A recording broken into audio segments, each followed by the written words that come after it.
The Galactic Union prided itself on its knowledge. Every sentient species discovered, every cultural quirk noted, every biological trait cataloged in the vast archives of life. To them, there were no more surprises left in the stars. Until the humans arrived, Captain Velik of the Thren Collective had been the first to serve alongside them. His soldiers had been ordered to observe and record, but he quickly learned that nothing in the academy had prepared him for humanity. They were loud, reckless, fragile-looking bipeds with pale skin and strange teeth. They joked in the middle of firefights and seemed to treat danger as some sort of game. Velik dismissed them at first as undisciplined primitives. That opinion changed on the second day of the Corps' Belt campaign. The skirmish had left his unit scattered and exhausted. Ammunition was low, the supply drones delayed. Velik ordered his troops to rest in the ruins of a mining outpost. They collapsed, chewing grimly on emergency ration slabs, raw nutrient paste, bitter but sustaining. The humans, however, did something that froze Velik's antennae in disbelief. Sergeant Cole and his squad dragged debris together, piling it in the center of the ruined chamber. They sparked their strange tools against stone until Velik's mandibles clicked in alarm. Flame blossomed. Bright, uncontrolled, hungry flame. Extinguish it. Velik barked, wings flaring. The fire will spread. It will consume the oxygen. It will draw enemy sensors. But the humans only laughed. Relax, Captain. We got this. They placed strips of meat upon a flat metal plate, setting it directly over the fire. The flames licked the edges, the fat hissed and sizzled. Soon the air was thick with an acrid, smoky aroma so sharp that Velik's soldiers recoiled. You are destroying your food? Velik asked, stunned. Cooking, Cole corrected, grinning. His teeth flashed white in the firelight. Makes it better. Better. Velik's mandibles clattered. You are burning the life out of it. The energy will be ruined. Trust me, Cole said, flipping the meat with a stick. This is the only way we eat. Velik could hardly process what he was seeing. No species in the Union consumed damaged biomass. Nutrients came fresh, raw, whole. Fire was a thing to fear, a thing to avoid. Fire destroyed. And yet here these humans sat, devouring it with their eyes. They tore into the blackened flesh when it was done, laughing, chewing, swallowing with sounds of satisfaction. The smell that made Velik's stomach twist in disgust seemed to drive them into delight. He retreated, unsettled, but made his notes.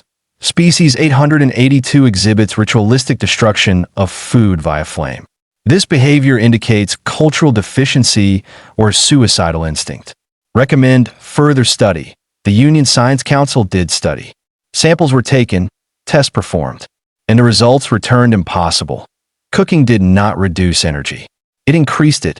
The flame broke down complex molecules into forms uniquely digestible by human biology. Where other species weakened on burned food, humans grew stronger. What should have been poison became power. The Union dismissed it at first as a quirk, an oddity of one species' biochemistry. Until the next battle.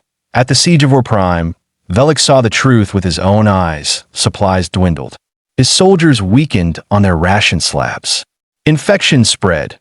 The raw biomass, tainted by alien microbes, sickened many. But the humans, they built fires. They roasted fungus pulled from walls, cooked the very ration slabs until they smelled sharp and strange. They boiled water until it steamed, purging it of parasites, and they fought. Day after day, they fought. While Thren soldiers dropped, while Allied units begged for relief, the humans marched on, laughing in the smoke. Their wounds healed faster. Their stamina stretched beyond anything recorded. They did not falter. Velik confronted Cole again. Why fire? Why destroy to gain? It is against every natural law we know. Cole shrugged, wiping grease from his chin. Because we're from Earth. Our world never gave us anything easy. Storms, predators, diseases. Fire was our first tool, our first weapon. We learned that if we burned the world just right, it would feed us back. That's what cooking is, Captain. Velik stared at the flames dancing in the ruins.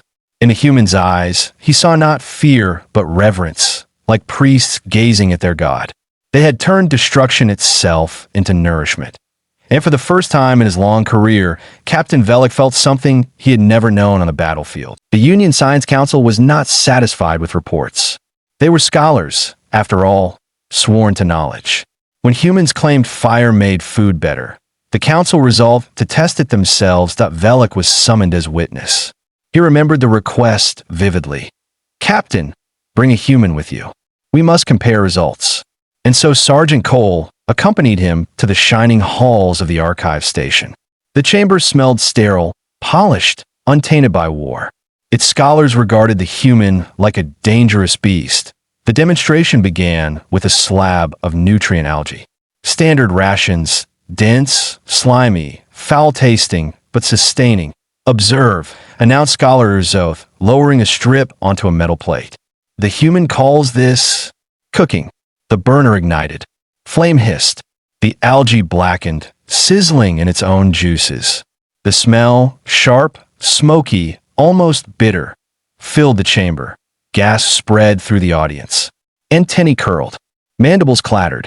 Several scholars covered their breathing vents. "This is contamination," one muttered. Cole chuckled. "This is lunch." He plucked the seared strip from the plate, blew on it, and bit down with satisfaction. Velik tried not to flinch at the crunch. Then Urzoth declared, now a volunteer. A young scholar stepped forward, brave or foolish. His scales glistened green, his chest swelling with pride. "If humans can draw strength from fire, so can we." He lifted a piece of the blackened algae and forced it past his jaws. The room watched in silence. At first, nothing happened. Then the scholar's throat convulsed. His eyes bulged. He staggered, clutching his abdomen. Foam spilled from his mouth as he collapsed to the floor. Med drones rushed in. The verdict was swift. Toxic shock. Gasps rippled through the chamber. "How?" demanded Urzoth. "Is the same biomass." Cole chewed calmly, unconcerned. "Same food, different bodies. Yours can't handle it. Ours can. That's what makes us human." Velik noted the looks on the scholars' faces. Fear and awe interwoven. Fire, once the destroyer, had become a secret weapon, and only humans could wield it. Word spread quickly. Across the Union fleets, soldiers whispered of the fire eaters. Some were curious. Some were envious. Others were afraid. Velik's own second-in-command, Kethra, approached him in private. "Captain, what if this is not biology? What if it is technology? Some hidden adaptation? Should we not learn it? Copy it?" Velik remembered the young scholar writhing on the floor, his body rejecting the burned food. He shook his head. "It is not ours to take. Fire feeds only them." But Kethra was unconvinced, and she was not the only one. During the next campaign, Velik's unit shared a forward base with a reptilian species known as the Hrax. Proud warriors, their scales glimmered like obsidian, their talons honed like blades. They looked down on humans, until hunger gnawed at them. Supplies were scarce again. The humans thrived, as always, roasting local fungi, cooking even the hard ration slabs into edible feasts. The smell carried through the base, maddening in its strange allure. One night, Velik awoke to shouting. He rushed to the mess chamber. The Hrax had built a crude fire. A warrior held a stick of half-burned meat, triumph shining in his eyes. "If humans can eat flame, so can we," he declared before biting down. The chamber fell silent, and a moment later, he screamed. His scales flushed dark. He convulsed, dropping the meat as black smoke rose from his mouth. His fellow warriors rushed to restrain him, but the damage was done.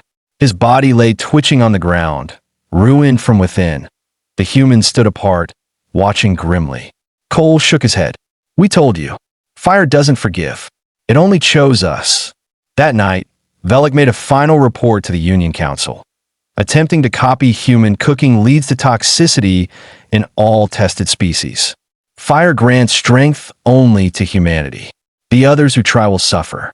The fire eaters are alone in this gift, and in this curse. For the first time in his long service, Velik wondered if humanity had not been shaped by their world, but chosen by it. And as he watched Sergeant Cole stoke another flame, feeding it carefully, reverently, Velik realized a chilling truth. The galaxy had not discovered humanity. IT had discovered fire, walking, breathing, and smiling with teeth. War had come again.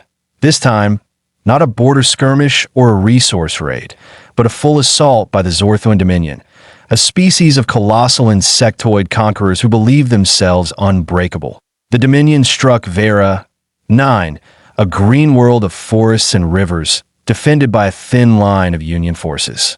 Captain Velik and his Thren soldiers dug in alongside humans. The air stank of ozone, smoke, and fear. The Dominion's swarms were endless. Their soldiers marched in rigid formations, armored shells glinting, claws cutting through metal and flesh alike. The Union faltered. Morale collapsed. Every allied unit lost ground. Except the humans. Where others starved, they built fires. Where others sickened, they boiled water, roasted alien fungus, and ate with laughter on their lips. Where others hid in silence, the humans sang.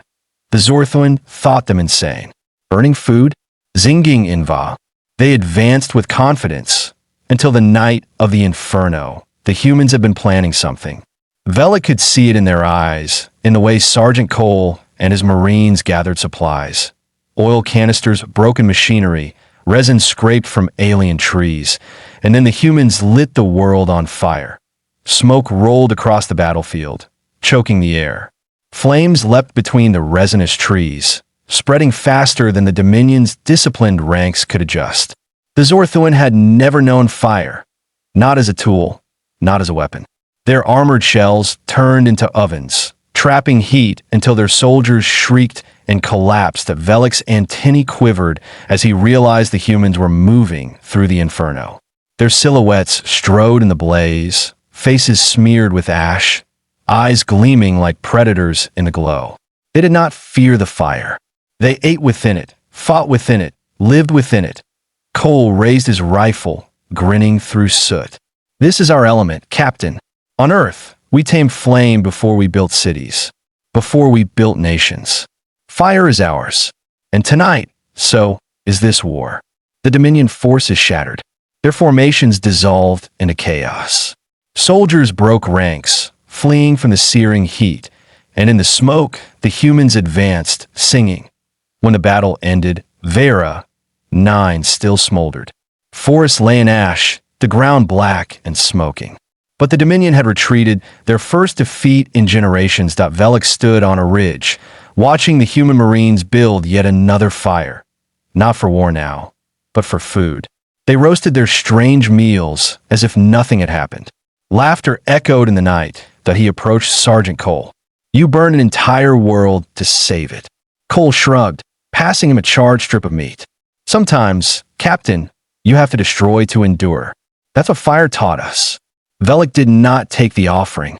He could still smell the Hrax warrior who had died, choking on cooked flesh. But he understood now. Humanity was not just another species. They were a paradox. Fragile bodies, yet stronger than iron. Reckless minds, yet guided by an ancient, primal wisdom. A people who could feed on destruction itself. The galaxy would never copy them. Could never copy them. They were alone with their gift, and because of it, they would shape the future. In the centuries to come, scholars would write of that night as the turning point. The Battle of Vera 9 marked the rise of humanity as more than soldiers, more than allies. They were remembered in a single name, the Fire Eaters. And every child in the Union grew up hearing the warning whispered by their elders. Beware the ones who walk with flame. Beware the ones who eat the fire. For when all else falls to ash, the humans will remain.